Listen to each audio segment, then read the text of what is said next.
probably going to do a similar thing like they did last time around.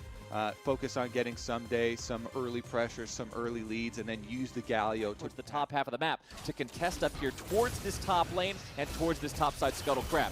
Wiggly now losing the early trade. Things are not looking too good for the set here. Smite already coming down onto the Scuttle Crab. Pobelter going to be grabbing that one, but the fight is breaking out, and the damage goes mid lane. And that's actually the most powerful summoner spell in the game. If you didn't know, Ryoma being able to join is going to be the extra kicker. That means there's working on this Rift Herald now, though. Wiggly moving forward, thinking about maybe contesting this one. Contract's already igniting him. Ryoma moving forward, and Someday has joined the fight as well. Ash Arrow beautifully shot from a long way away, and the one trying to immune the Shelly ultimate, but looks like the dive is imminent. Remember, Bard can also stop Shelly's charge, but he won't be able to do anything to stay. Kind of effortless for 400 Thieves, and they'll continue stacking those dragons. Just seemed I'm a little confused by that. Is there? So what's the? You're my smart guy here. Nice shot by Boom. As Smoothie lands the Tempered Fate to buy a little bit of extra time, but Pobelter falls. The rich just being a little bit more greedy and then wanting to get a little bit richer. Yeah, I can't tell if this is results-based analysis or if they're just too five-head for me, and they're like, oh, no, you think we should use it down here, but this is actually the right play. So I'm not smart enough to solve this case. Instead, I'm going to talk about this fight that's breaking out as Wiggly comes in from behind, looking to slam Ryoma back into the waiting arms of Smoothie and some damage in CC. Ryoma still just walking away. Justice Punch back, trying to buy a little bit of extra time here. Taunt barely landing onto Smoothie. And here's another one from Cody's son. And Smoothie goes very ready to get involved here. Does not have the ulti ready to go, but still capable of doing plenty of damage if he jumps into the back line. But Wiggly's putting himself in a spot for a Smite steal. Who's going to win out on this one? Smoothie going to be taken rather low here as Wiggly tries to contest here in the middle of the pit, but likely going to be taken down first. Ruin jumps in, contracts with a secure onto the objective, and CLG has 3 here in the pit. Ruin's going to be the first one to pop in that melee. Contracts grabs the kill onto him. Everybody's still alive except for Poom on the side of 100 Thieves. Someday walks up and bonks Stixay right across the head. It's a 1 for 2 so far. Wiggly and Smoothie are on the run. Oh no, they're going to lead him right to the remaining teammate. As Ryoma walks in, he face checks 3, but he's got so much HP, he's not too worried about it. Taunt down onto 2. Wiggly looking to fight here against Contracts, who has to dash away from the melee range on the set. Smoothie taken down there on the very back end of the fight. Wiggly is the last. Wiggly did have the bad early game that he did. He was the one. Flank opportunities for yourselves. Other than that, maybe Wiggly Hex Flash? Well, he Hex Flashed right into Contracts, as now Ryoma's going to enter on top of Poom, and here comes the follow-up. CLG is on the retreat, but Someday's jumping in, looking to find the spins and the wins. Pobelter trying to get himself away. Someday's going to be spinning here the second time. Pobelter's already down, so is Wiggly, so is Smoothie. Everybody is just wiped. Teleports to try and support him, though. So Ruin 5 seconds, Pobelter 3 seconds. They could use 2 more teleports and burn it down. They are using them. Invest all the teleports. They have to stop this Ocean Soul. They know if their opponents get Baron plus Ocean Soul at 24 minutes, the game is just done. All so the way around itself is just a little much. Pobelter got again.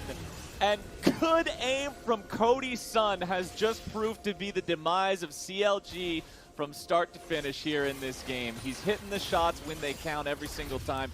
4-0-5. He is making it happen as 100 Thieves will push down the mid lane tier 3 turret. Cody's son continuing to pour the auto attacks into that one. A couple more shots should do it. And it looks like they'll just leave it up to this little cannon minion here. He's the MVP, putting the last couple shots in there as the mid lane inhibitor now finds itself under siege. Damage pouring through onto that one. Nobody from CLG even bothering to contest. 100 Thieves have taken it down. Baron on everybody here as they continue this assault. Cody's son and Contracts have rotated over towards the bottom lane now, just waiting for Someday to shove that minion wave up. Someday was able to respawn in time to get that Baron buff, so everybody's wearing purple here for the Thieves. Contracts has been caught out, and he will be shut down. Poom could heavily be in danger here now as well. Nice shockwave on to 2 to take out the support, to prevent that soul. Speaking of which, we just saw, never mind, another arrow hit. And Poom with the flash into the death sentence. Yes, I got you with the follow-up. Boom, they're in there again. Cody Sun ready. does not miss. Tower's going to go down as well.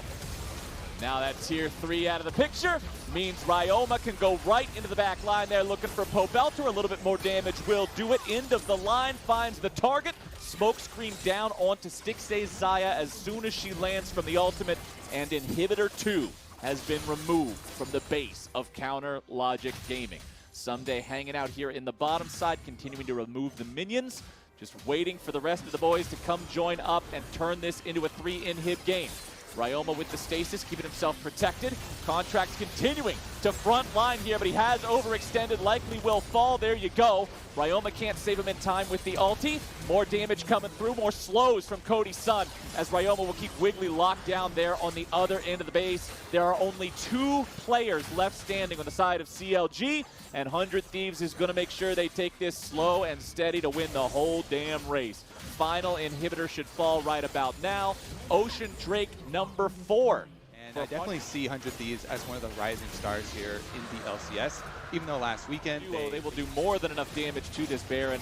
Cody with all that damage coming out from Blade of the Ruined King and 2 crit items, as well as Black Cleaver and Death's Dance that I've seen this I've seen this too many times in my solo queue games. It doesn't matter too much. If that's the biggest sin you're committing in the game, is failing to dash over the Baron wall after you collect it for the second time and your team's up 12,000 gold, I think you're going to be doing all right as Contracts disengages there. Wiggly going to be dealing with him in the 1v1 as CLG tries to move forward. 100 Thieves wisely falling back.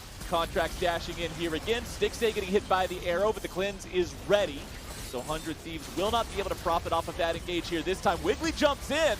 Finds the haymaker on his last bit of life, but it's not enough to keep him alive. 2 already dead on the side of CLG. Probably going to be even more now. They go back into the safety of the fountain, and 100 Thieves have taken control of everything all the way home. Nexus falls 31 minutes in. Miss out. It is going to be the jungle Karthus, and they're looking for kill pressure on the Syndra. Phoenix not backing down here. Even from Bjergsen's famous Syndra. Evelyn can do it. There's a lot of opportunities. Ships in the night. Spica shows up, and he's going after Viper with the flash into the face breaker.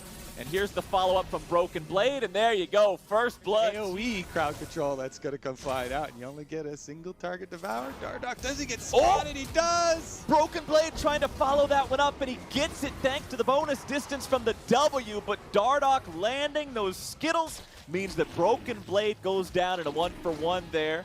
But Broken Blade happy to keep on grabbing himself some more money. Slow down Dardoch. Really going to miss out on the stun. Bjergsen keeping himself safer than he would have been if that CC would have connected. But Dardoch also hanging around the mid lane here. Phoenix continuing to play ever so aggressively, going all the way underneath the turret there for Bjergsen. Setting up for the ulti from Dardoch. Many answers as quickly because she has to wait longer for stun. Oh, I thought for sure that one was going to miss, but the very edge of the hitbox finds its way on the double lift, who goes up into the ulti, gets himself away. Treat's having to retreat now as well. Dignitas with 4 players in the bottom lane. Pushing power here in the side lane situation, as it looks like Spica will take a second Drake uncontested here. Soothing noises. Viper gets a few more plates off, does miss the shock blast. And Broken Blade just immediately turns things right back around, but Dardoch is here and waiting. Broken Blade turns Viper into a nice blend of whatever he was before. Power spike topside though. Spica looking for the dive. Oh, a TP also showing up means everybody from TSM wants to join the party. Bjergsen is here, and surely the damage will be more than enough. Viper just slammed around, beaten down. Due to his communication with the team, but his laning with Double Up has been very good. His first game they got in, they got away. You do not want this TSM squad grabbing that Ocean Soul nice and early. The Rift Herald is summoned up in the mid lane. Phoenix is caught out of position, and he is killed before he's even able to chrono break themselves at Soul Point. Another one-sided affair here, Flowers, as Treats does face check the enemy mid laner. In previous times, you would think, oh my goodness. Get the extra damage and the knock up there from that ultimate. So enemy 80 carry flash down, and see all the control wards leading up to the red side jungle. They have nothing to worry about from Dig. Hero locks somebody down. that's when you can shine and you try and hit your lay waste on the isolated stunned target so you can't miss them. But other than that, in game states like this where they've got no map territory to work with. Dignitas, you are not in position. You made no effort to contest, and that means TSM will take the Ocean Soul. Broken Blade jumps into the fight, immediately flashes back out. Treats goes in for the CC, also has to flash to get himself away to safety. TSM are looking for a fight after 10, and now TSM are deciding they want to start up the Baron. Dardoch getting hit by the damage from Bjergsen, who fires off the entire of the ulti, just lets it rip. Goodbye, Dardoch. With the enemy jungler down, no smite opportunity there. TSM will continue with their Baron take, and Dignitas. People excited for, you know, another one of the North American talents from top of solo queue, but TSM will just steamroll them for yet another game here where two of the biggest playmakers of the team are on champions that don't have those capabilities. Broken Blade in a 1v4? Broken Blade trying to survive. The cavalry has arrived, and they will save their top laner. That's a backbreaker, man. That's game. TSM pushing for the win right now. Phoenix is dead. He never got the chrono break here again. There comes your gigantic over-the-top slam from Spica to make sure that Dardoch is also removed from the equation. TSM pushing towards Nexus turrets, waiting for that next minion wave. They've got Baron enchanted minions pouring in with them. Doublelift just trying to grab a couple of extra structure hits there onto the mid lane tier 3. Nexus turret number 1 is already gone. Nexus turret number 2. Also, yeah, that thing's rubble as well. There's still a few seconds remaining before Dignitas is able to respawn, and TSM, 25 minutes in, will make swift work of Dignitas. 11,000 gold up. 10 turrets, excuse me. I mean, Set is 100% going into the jungle there with Santorin, so we're going to have two big beefy boys in Set and Volibear facing off there, prowling around the jungle as the final pick of the draft. You know, shove the wave all the way in on McKinnon. It's going to have more harassment now. So always going to check because that's the only thing you lack is looking for more sustain. Closer does get through. Stun from Haunter. Oh, here we go. Haunter's ulti means Closer can get into the fight. Solo tries to flash away, but the fight's not over just yet. Ignar has arrived. No level 6 on this recon. Top laners don't have their ultis here ready to go either, but the damage coming in from Power of Evil will shred Demonte asunder. Closer's going to be the next one who's targeted. Santorin making sure he tanks up there on the most definitely Arctic Explorer Volibear. And Santorin is most definitely taking down this Drake. So there we go. 3 Ocean Rifts in a row. But we don't have one team taking the first 2 this time around. So no fast stack on the Ocean Soul here. As here comes Closer's initiation onto the turret. The turret shots are disabled. The power of the Volibear ulti means easy money there for the Golden Guardians. Closer paying attention to this top side of the map, trying to help Haunter out. As Shelly summoned up in the bottom lane by FlyQuest. They have this turret nearly down already. Need a little bit more damage, and they'll finish that one off. Aurelio's ulti doesn't find anybody. Ignar trying to go in there with the quickness. A lot of damage down at a Wild Turtle, but good control of Huhi. Just like last time. Santorin ready with the Blast Cone. Turtle going to position himself well to make sure he doesn't take that Blast Cone over too. Ignar going in, trying to find an opportunity. Santorin having to flash away. Here comes Haunter. He's looking for the damage onto everybody, and Santorin will be shut down. FlyQuest tries to repeat their previous success, but Golden Guardians collapses in force. They use the power of their team nice and early to take down the enemy jungler and secure the objective here for themselves. FlyQuest will gain even, and then if they can get a turret, whoa, Haunter face checks. Solo? Oh no, man. Ornn's a pretty tanky boy, but is he tanky enough to survive this one? Huhi's gonna say no. And there is no big healing on the side of FlyQuest right now that needs to negate. And now it's Golden Guardians who have found themselves a kill on work on the tier 1 in the mid lane. Good plays coming out from GG. Flowers, not only because they already have 2 dragons, but this is the mid game where their comp really is Spike. Still yet to take a single turret from their opponent despite getting that second Shelly. As Demonte gets swooped back, and now he's pulled back, and now he's beaten down. Santorin takes the kill credit as mid lane the tier 1 turret falls. That when he casts, as he gets amped up, he starts like air boxing for himself. Power The horn. Closer's already in the pit, and he's ready to go. Haunter has a flash to get over this wall and join the fight if FlyQuest goes in. Solo and Santorin thinking about walking forward. Here we go. Looking like it's going to be a 50-50. Haunter coming around from behind. Drake taken low. Stolen by Santorin. The man is on point with the smite here today. Ignar having to get himself out as Damonte makes his entrance. Haunter turns on the ulti as Santorin grabs the shutdown onto FBI. Turtle's forced to flash away, and it's Closer in a life-or-death fight with Santorin. Both will choose death. And the guy who performed really well, or here's the low performer.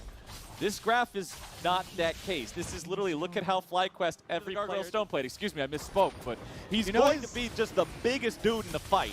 And that's a thing to say when you're up against a Volibear and a Galio and a Nautilus, but now the fight's already going to be starting off who he's going in. It's Damonte's entrance coming in now as Solo gets knocked up in the air. Golden Guardian's going to force the flash away from the top laner of FlyQuest. There's your ulti, Haunter. That is exactly what the Golden Guardians needed to happen. Santorin is torn in half by Closer. Get out of here. He does escape over the wall, and this is huge, mainly for FlyQuest here to answer the Baron, though. FlyQuest do not want to give this one away. They know the cannon has no ulti. Closer's trying to frontline here, but there is Damonte. There is the flank. Two stasis to try to keep FlyQuest alive, but Ignar is already out of the picture.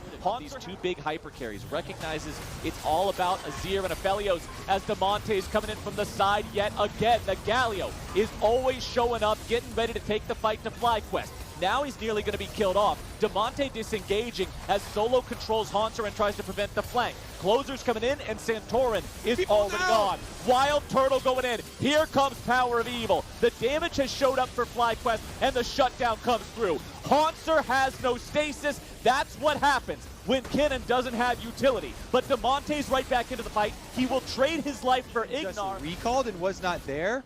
There's no Galio ultimate, which is why he hadn't built the extra stasis. FBI is really trying to steal here. There's no junglers around.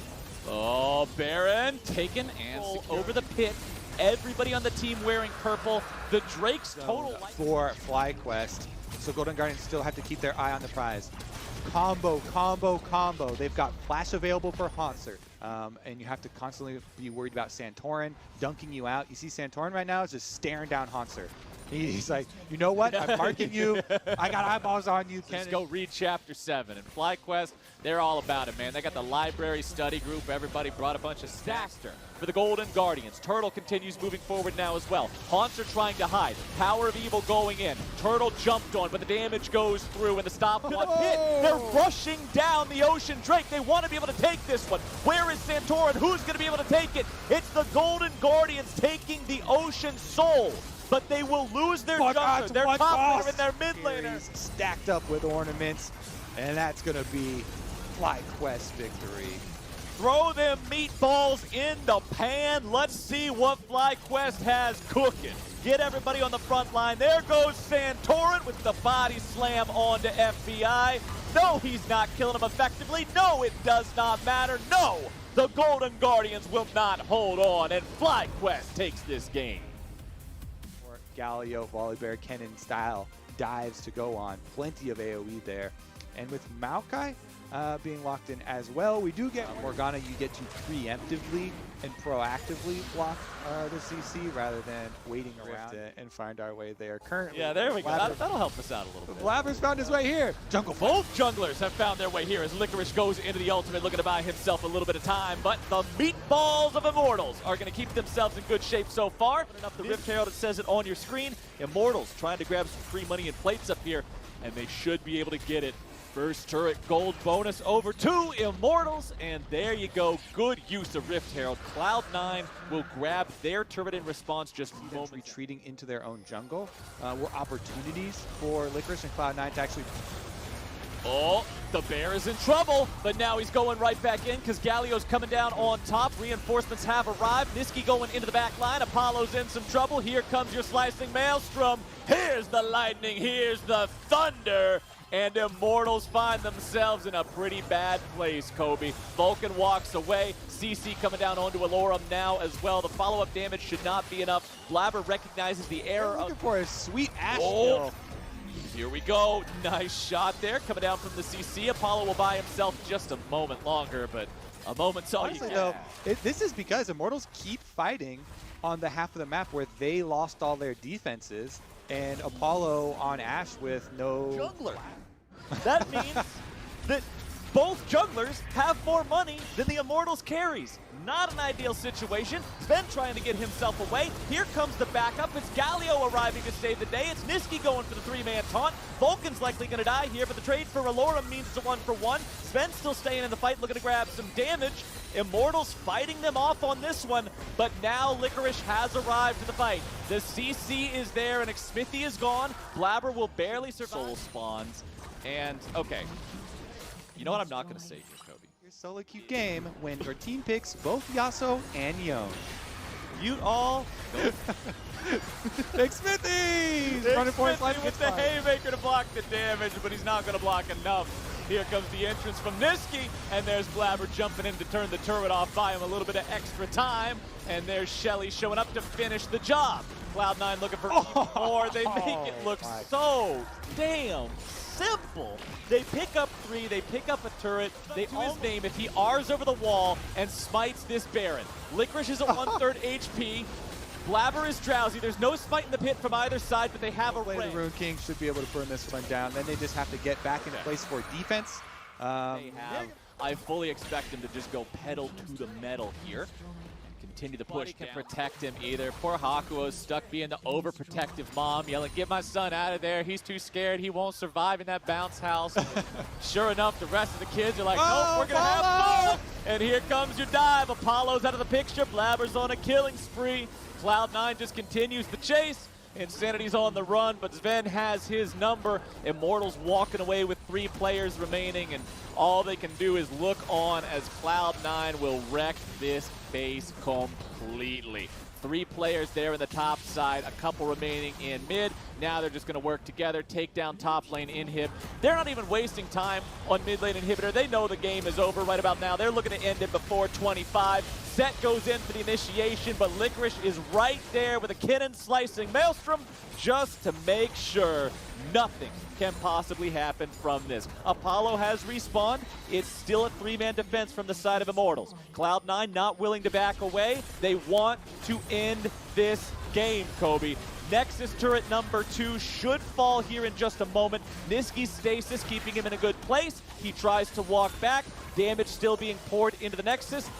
Sven with a nice QSS to get away from the sleep. Alorum taunted up. Alorum will likely fall. Kept alive there by the sap magic, but Sven dominating to finish off the kill. He's got the black shield. He's got the damage. He's got no fear whatsoever as Smithy goes in, but he's got no ulti ready to cast. It's a triple kill for Sven. Licorice looking to set him up. Can he make it happen? Sven needs a little bit more. Here comes your damage. It's a quadra. Sven, go get it. Insanity, you get back here right now. Penta denied, but a 25-minute victory. Into tomorrow here in the LCS. Like I said, Cloud9 atop the table, 11-2, 10-3. Team Liquid right behind them. Then a slew of teams between the 8 and 5 win mark with Dignitas and Immortals bringing up the rear at 3-10, 3-11.